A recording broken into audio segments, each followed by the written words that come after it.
Mr. Prime Minister, dear Donald, dear attendees, our teams. We have very large delegations here today. It is a real pleasure. Dear journalists, today the Prime Minister of Poland, Donald Tusk, is in Ukraine. And we had a substantive, focused conversation. We raised many issues, as we usually do. First of all, I want to thank Poland, the Polish state and the Polish people for their support for Ukraine now, during our defense against the Russian invasion, and throughout all the years since Ukraine restored its independence. Poland has been, and I sincerely hope will always remain, a reliable friend of Ukraine and therefore of our entire region and all of free Europe. In our opinion, everything in Europe is interconnected. We must support one another, always, on all matters that are important. And of course we will be together in the European Union. We are grateful for Poland's principled position on this. Today I briefed Donald on the situation in our country, above all in the energy sector. Right now this is one of the priorities in restoring our energy system. A great deal is being done in order to preserve normal life for people after the brutal, daily Russian terror. Basically, the Russians are trying to deprive Ukrainians, our cities and our villages of any ability to live and function in the conditions of such a cold winter. And it is important that our partners are with us. And it is crucial that our partners are here today. And it is very important that our partners support Ukraine and Ukrainians. We spoke about energy cooperation. There are things that can strengthen both of our countries. In particular, this applies to the development of our energy network in Ukraine and in Poland. There are projects that we have to implement. We are counting on productive joint work by our teams, above all our ministries of energy and our finance ministries. It is important that there continues to be substantive work between our energy companies. On gas supplies to Europe and, in particular, to Ukraine, Poland is already working with us on this matter. We will expand this direction and increase volumes of liquefied gas supplies. I am grateful to the Polish society for helping Ukraine with the necessary energy equipment. These are, first of all, generators that help us. Thank you, Donald, and your team, and, of course, all the people in Poland who help us, Kyiv,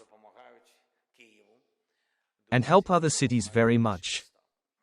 We devoted a significant part of today's conversation to joint defense programs. We very much count on Poland's continued participation in the Pearl program, which enables us to receive air defense from the United States. This is the approach the current US administration is taking toward relations with Europe. Washington expects to see real benefit from relations with Europe. The Pearl program is one of the best tools for this. For us, this means above all that there are missiles for air defense, and every delivery package of air defense missiles matters. Of course, we expect Ukraine to be a full-fledged participant in the SAFE program as well. We are preparing to produce drones together to launch joint production with Poland. All of this will happen, producing drones and other weapons. Our state has the most relevant expertise today, probably the greatest, precisely because we are going through a war, the greatest expertise in what weapons actually work in modern warfare and what can help. That is exactly the kind of weapons we must produce together to defend our states and to defend Europe. We also spoke, of course, about the diplomatic work that continues to end the war. I informed Donald about the work of Ukraine's negotiating team. Today is the second day of the meeting in the Emirates. This is again a trilateral format. The conversation goes on. Of course, it is not easy, but Ukraine has been and will be as constructive as possible. We must end this war with truly reliable security guarantees for Ukraine. These are guarantees for the entire region. Most importantly, Russia should not have any reward for its aggression. The war must end in a way that leaves Russia with no desire to start this aggression again against Ukraine or against other European states. We thank Poland for its support in this. We also count on Poland to continue supporting all European Union pressure measures against the aggressor. This concerns, in particular, decisions to block Russian oil tankers. We must act in a way that also makes it possible to confiscate Russian oil. It is also important that the 20th package of sanctions of the European Union becomes really strong, prompting Russia to end the war. And we are also grateful for Poland's principled position on Russian assets. Russian assets must work to protect against Russia and to support recovery after Russia, and all decisions needed for this must work. There is already a decision on 90 billion in support for Ukraine for 2 years. We must achieve results regarding the full volume of Russian funds as well. Of course, we also count on active participation by Poland and Polish companies in Ukraine's recovery. And Donald knows our position well. We always welcome the substantive participation and support of our partners. Today we also discussed the conference on Ukraine's recovery. This is an event that will take place, I am confident, at a high level. It will take place in Poland this year. We are preparing for it to be a very practical conference. And we expect a strong, tangible outcome. Thank you again, Donald, for your support and for your visit today. Glory to Ukraine. Mr. President, dear friend, I am in Kyiv with the Polish delegation because this is a place on the world map where everyone can see with absolute clarity what evil is and what good is. I began my visit today by laying wreaths together with you.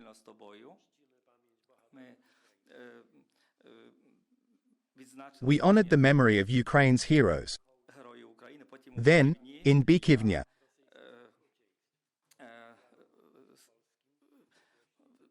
I paid tribute to the victims of Russia, Polish and Ukrainian. And in each of these places, in each of these moments, one thought accompanied me. All honest people in the world cannot have any doubt about which side to stand on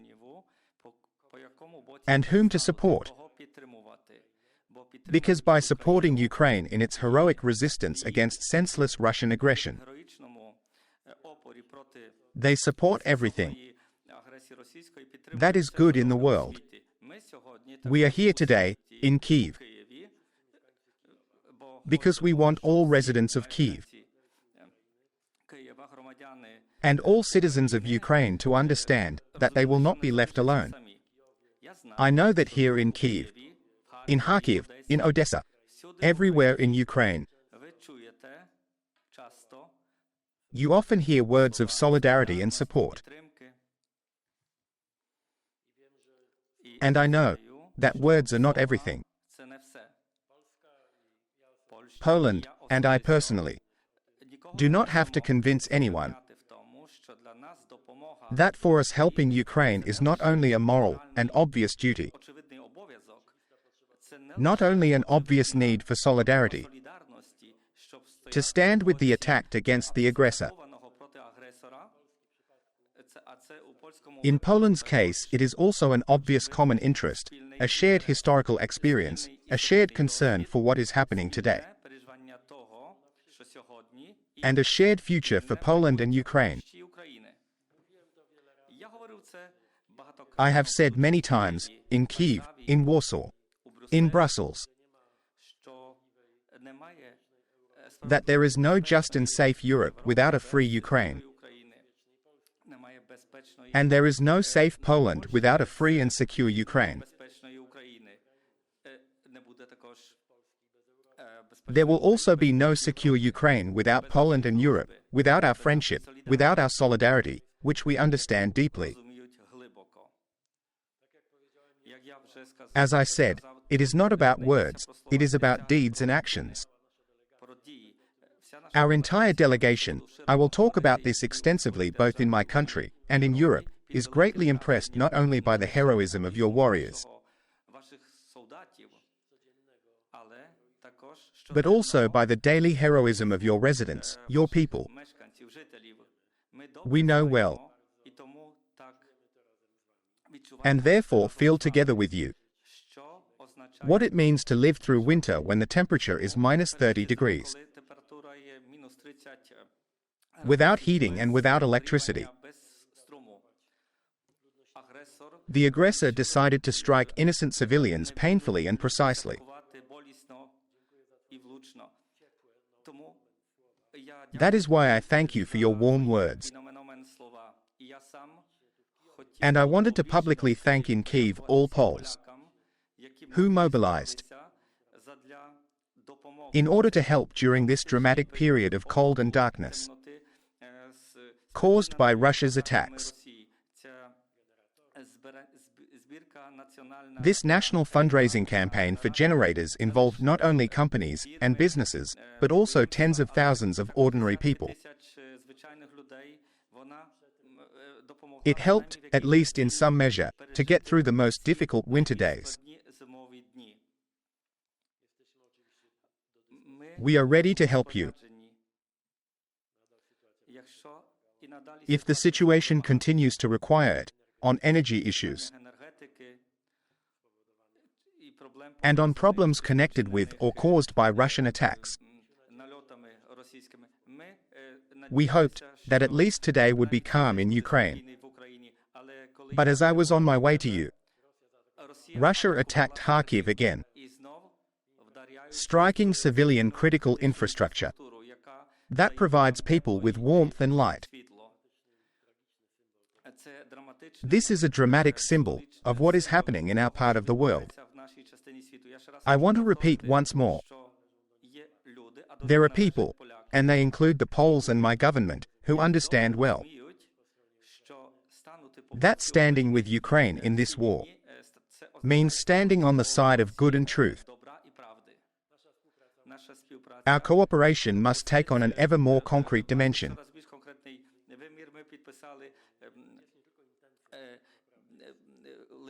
We signed a letter of intent that is not only about intentions. It is a transition to practical cooperation. This has been our goal for many months.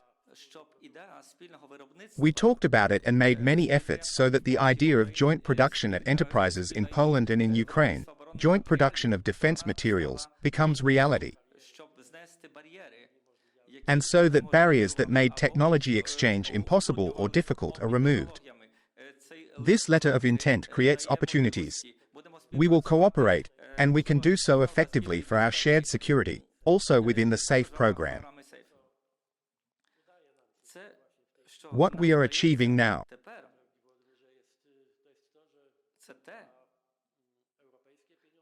is that with European money, Polish money, and also Ukrainian money, we will build, and are already building, shared security. Everyone will benefit. For the sake of Ukraine's and Poland's security, and the formation of a modern defense industry. It is also sound business for the future for Poland and for Ukraine. I thank Mr. President for his involvement. I would like everyone in Ukraine and Poland to feel that thanks to the President's personal involvement, many positive changes have taken place in Polish-Ukrainian historical relations. I thank you very much for the decision that Poles in Kyiv had long awaited. The return of the parish of the St. Nicholas Church. This is an important historical gesture, symbolic and meaningful for my compatriots. The Conference on Ukraine's Recovery is a global event That will take place in Gdansk, my hometown. Of course, the fact that it is my hometown is not what matters, but I will be strongly personally involved. I am convinced this conference will be exceptional in every respect. The minister responsible for this conference is also from my hometown and is in our delegation today. But this is not only about positive emotions, it is also about joint projects. President Zelensky and I agreed today that in Gdansk we will speak with partners from around the world not only about plans, but also summarize the first concrete results of Polish-Ukrainian cooperation. We will also work on further deliveries of weapons for Ukraine and assistance in the war with Russia. The 47th package is already ready and implemented. We are now preparing the 48th. This includes armored equipment.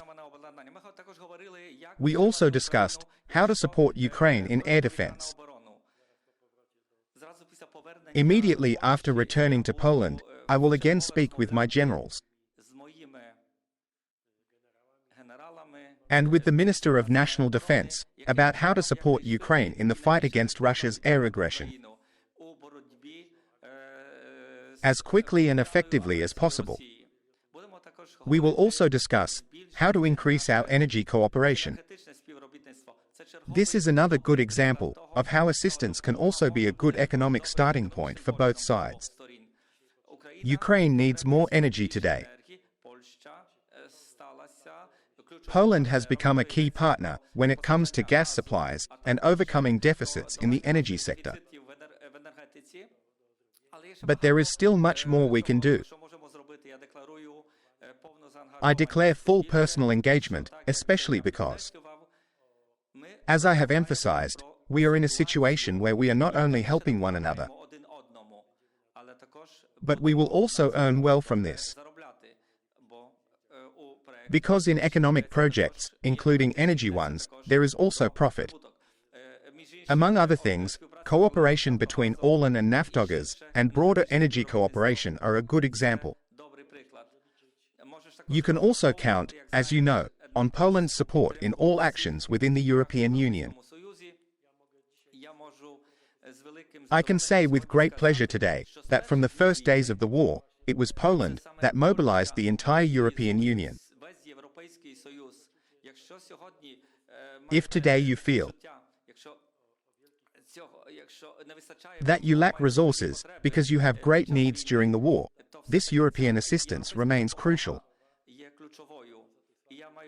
I am very pleased that Poland, Polish women and Polish men, by their example and their efforts, managed to mobilize so many European partners, so that they remain engaged in helping Ukraine on an ongoing basis, not as a one-time thing. I always emphasized, even before the war, when I was here in the Verkhovna Rada as President of the European Council and delivered an address here,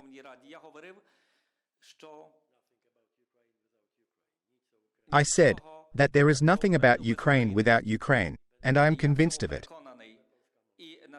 And as much as Poland can, we will ensure that now, when negotiations are underway in Abu Dhabi, and, perhaps, we are approaching peace, or at least an interruption of the war, a ceasefire, that the conditions being discussed are such that Ukraine will accept them.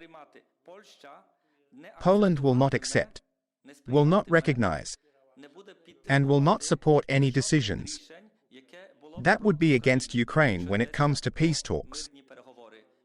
I am convinced that we will also be able to persuade all partners so that no one in Europe even considers forcing Ukraine into a position that is contrary to the interests of a sovereign and secure Ukraine.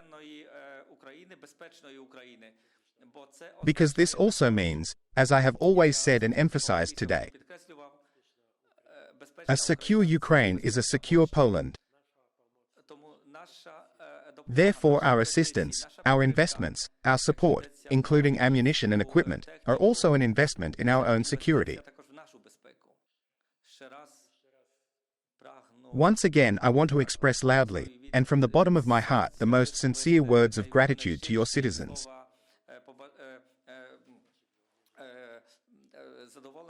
And to your heroes. We are very thankful for this. Dear colleagues, it is time for your questions. Please. Thank you, Nikita Galka, Suspilny, Ukraine. Mr. President, my first question is about the negotiations. You said the Ukrainian delegation has been working in Abu Dhabi for 2 days and that these talks are not simple. Still, how do you assess them? Are they productive? Were you able to agree on any points within these talks? Maybe you can announce the next meeting within this trilateral format. And Mr. Prime Minister, first of all, thank you very much for the help for Ukraine and for Ukrainian warriors. My question for you concerns future military aid packages that you announced. Could you disclose more about what may be included, what types of weapons and military equipment Ukraine could receive? And if we are speaking about military assistance packages, could Polish MiG-29 aircraft be included in a future package? If so, in what quantity, and what is the reason for the delay in transferring these very important aircraft to Ukraine? Thank you. Thank you for the question. We were preparing for this press conference, and before the meeting with you, I had a short conversation with my negotiating team. They have almost finished, there is a short break. The fact that an air raid alert is sounding right now shows that no agreement to end the war has been reached. I think you and I understand this. There will be an exchange. I congratulate all the families who will soon welcome their loved ones home. This is very good. 157 Ukrainian defenders will return home. I ask that this matter be raised again, and I think the groups will meet again now and discuss issues. Because they discussed this exchange and it took place. We must also raise the question of the next exchanges, because so far there is no feedback about the next ones. They will talk about that now. As for the next meeting, yes, it will happen. We agreed that there will be another meeting in the near future. Regarding the nature of the conversation and what they talked about. They talked about everything. They consider the information very sensitive. They want to come and brief me in detail. After that I will communicate with you, understanding where we are. What matters is that the process is ongoing and we want faster results. If there will be a next meeting, that means there is a chance to continue the dialogue, which I very much want to lead to the end of the war. The 47th assistance package had a value of around 100 million zlotys. And it was mainly 155mm ammunition, which we have already largely delivered. We are finalizing preparation of the 48th package. It will have a value of 200 million zlotys.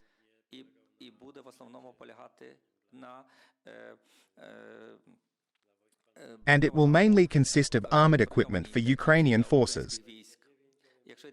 As for the MiG-29, we discussed it in detail. We are waiting. We have them at our disposal.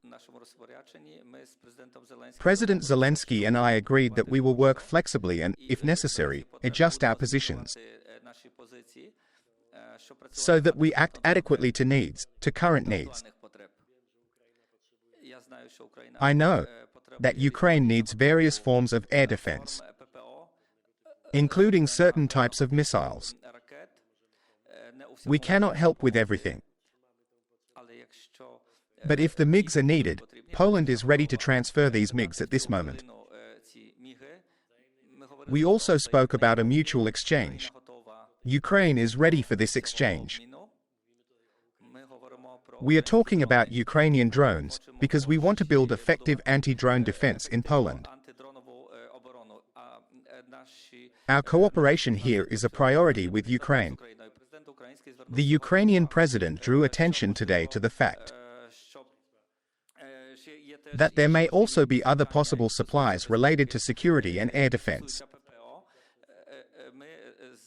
We always want to be serious and fair, so today I will not answer the question raised by President Zelensky about whether instead of the MiGs we could transfer another type of equipment. But immediately after returning to Poland, I will speak with the Minister of National Defense, and no later than Monday I will inform President Zelensky about what is possible. Good afternoon. I have a question to President Zelensky about peace talks and peace in Ukraine. There is information that there is international pressure for Ukraine to first agree to a ceasefire, and only then receive security guarantees. Is such pressure real? Is this a real risk for Ukraine? What should be done about it? And I would also like to ask Prime Minister Tusk about Ukraine's engagement in the SAFE instrument, and joint Polish-Ukrainian projects within this instrument. President Zelensky mentioned the Pyrans. In this sense, could this mean joint production of this equipment? I did not fully understand your question because you said that the press claims that Ukraine should first agree to a ceasefire and then receive security guarantees. We were ready for a ceasefire from the very beginning. It is Russia that must agree to a ceasefire. If you are talking about the conditions of a ceasefire, if that is the question, all the conditions are absolutely clear. They are in the 20-point plan. If we speak about security guarantees, in my view I still believe that security guarantees should come from the United States of America and then be reflected in all other documents. Of course, everything can be signed simultaneously.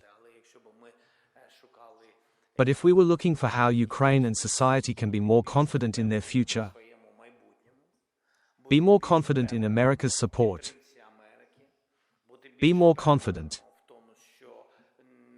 that it will not only be Europe but above all the US backstop, and more confident that Russia's future aggression is minimized, then in my view, that is how we must create a de-escalation atmosphere and strengthen Ukraine. Therefore, in my view, firstly we should sign security guarantees. This is my position, and I speak about it completely openly. It will be what it will be, because these are security guarantees of America and Europe. And therefore it depends on the will of the United States of America. For its part, Ukraine will build its security guarantees through preserving our army of 800,000. Which we have discussed, and after the end of the war or after a ceasefire, transitioning it from a mobilization army to a contract army. Those who want to stay must be encouraged with high salaries. I set this task for the new Minister of Defense. I told him what the salary levels should be for the front line, where people risk their lives. Even during a ceasefire, on the front line salaries must be several times higher. We are talking about this. We will calculate all of this to the extent we can do it. We need financial assistance, above all from Europeans, because the Ukrainian army is part of Europe's security. I emphasize this again. I also know there are corresponding signals.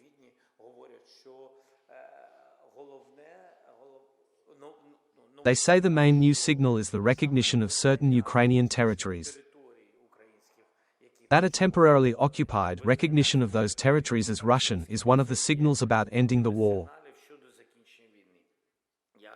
I can emphasize this once again. Honestly, I do not know who is sending such signals. Even if everyone around will. Not everyone. Not everyone, of course. I thank you very much, Donald. That already shows that not everyone will.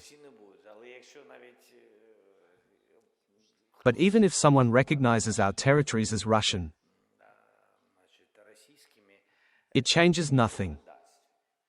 Firstly, not everyone will, as my Polish colleague said. Secondly, Ukraine has the President of Ukraine who signs documents. Thank God. And these are not other leaders who sign important documents on behalf of Ukraine. Therefore our territories are ours, regardless of their temporary status when some of them are temporarily occupied. As for what Donald said, we will develop the SAFE program very strongly with Poland. As for MiGs, our army needs them. I emphasize again, we want them, we are ready for an exchange. We have a list of drones that the Polish side needs. We said today that we are ready to exchange. I told Donald honestly that if there is a priority choice right now, we need to get through the winter. And we need the appropriate air defense weapons, the appropriate missiles. I will not go into details now. Our colleagues from Poland noted all of this. If there is an opportunity, we are also ready to exchange these missiles for our modern drones. We really need it.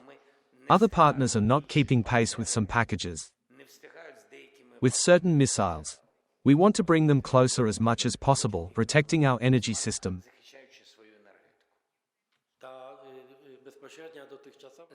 The direct assistance from Poland so far, I mean the packages, and the first stage of large-scale assistance in equipment is one matter. The SAFE program is a separate issue. We have already agreed that SAFE funds should be used effectively. That is for the best shared interests connected to our defense capability and our economy. In short, we will build synergy. There are things Ukrainians do best in the world today. We also have several reasons for pride. There are a few things we do the best in the world. I think that we can use part of the funds, including European funds, for joint economic projects. We can jointly build factories in Ukraine and in Poland. That will produce what Ukraine and Poland do best. And we will do it together. This way we will be better armed. No matter how tragic the war is, how many victims it brings.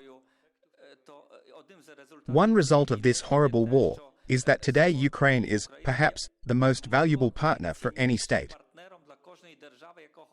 That wants to modernize its armed forces and wants to think in a modern way about protecting its own state. Not only in terms of ammunition or certain equipment, but also technologies and the way artificial intelligence is used in matters of state defense. So there is cooperation. There are areas where Ukraine can provide the best things in the world, and there are areas where Poland can provide the best. And it can be funded by SAFE. This is the model we are working on now. SAFE became a reality a few days ago. Before that process, we were already talking about how to start this cooperation. And as we said to each other today, we will be ready with a first good report on what we are achieving together. Thank you for your questions. This press conference has come to an end.